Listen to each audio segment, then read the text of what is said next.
I think it's time that we move over to the reasons why you might not always choose local provenance, and hopefully how to get greater clarity on when you should choose local provenance and when you shouldn't. So you might recall from my summary of the survey responses that overall the reasons for not choosing local provenance were rated much lower than the reasons for choosing local provenance, but there are some.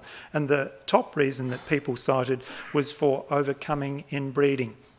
And we've already had a discussion about inbreeding, so perhaps we don't need to dwell on this too much, but one thing I wanted to inject is that I'm thinking that a lot of people would have in mind populations of plants that have become very small, and I'm just thinking of Randall and his discussion about defining a population. I'm talking about a genetically isolated colony of a particular species, which in the metro area of Melbourne will, in many species cases, be down to 1 or 2 or 3 individuals genetically isolated from all others of their species. And people start really worrying about inbreeding, as often they should. But I often feel that in addition to the inbreeding issue, there's also the problem of lack of breeding. That is, even if inbreeding isn't a problem, if you've only got one of a species, then it can't be pollinated unless it's self-compatible, then you won't get any seed. If you've only got 2, yeah, okay, seed, the pollen might be able to get from one to the other, as long as the pollinator goes to one of your 2 plants and without too much delay goes straight to the other one, and ideally it will then go back to the first one, but that's a pretty low probability, and the smaller your populations, the greater the statistical probability that the pollen isn't going to be transferred from one to another. So that's an issue which I think gets less attention, but I think it's an important one in addition to inbreeding.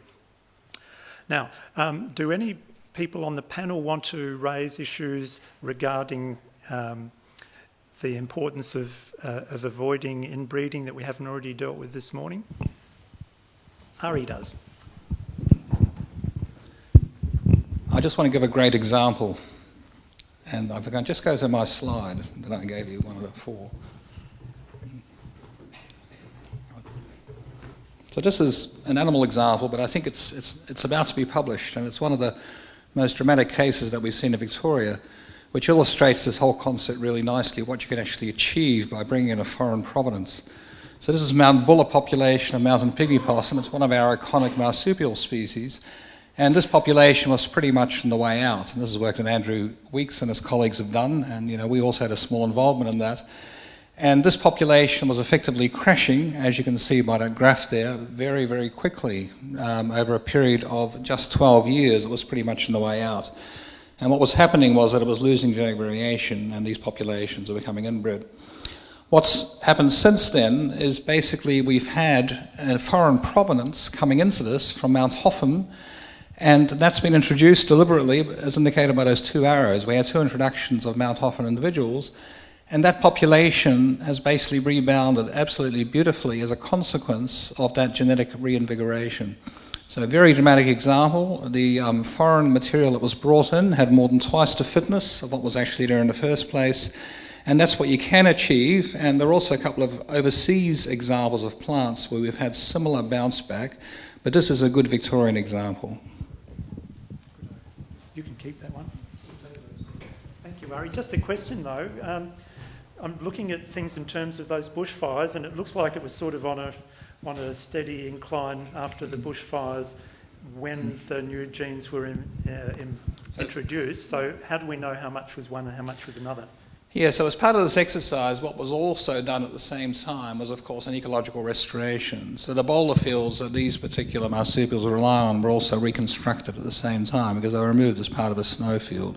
So what you've got is you've got a combined effect of an improved ecological restoration coupled with a genetic restoration. So we've actually we have analysed this data and partitioned the genetic and the non-genetic effects. And the genetic fitness of these individuals was actually more than twice what the original individuals were. But it's a good point.